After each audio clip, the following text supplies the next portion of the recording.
Hi. பிஸ்தா ஒரு கொட்டையா? இல்ல இது ஒரு பழமா? அட என்னப்பா குழப்புறன்னு நீங்க சொல்றது எனக்கு நல்லா கேக்குது. நம்ம எல்லாருமே பிஸ்தாவை நட்ஸ் கடையில தானே வாங்குறோம். பழக்கடையில போய் வாங்குறது இல்லையே. ஆனா இதுதான் நிஜம். பிஸ்தா ஒரு ட்ரூப் குடும்பத்தை சேர்ந்தது.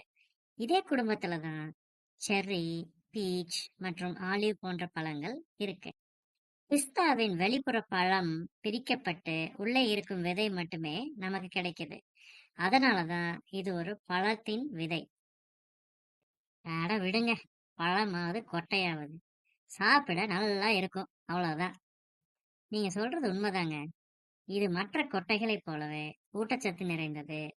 புரதம், நார்ச்சத்து, வைட்டமின்கள் மற்றும் தாது பொருட்கள் நிறைந்த ஒரு அருமையான சிற்றுண்டி. உங்கள் ஆரோக்கியத்துக்கும் பல பலன்களை தருது.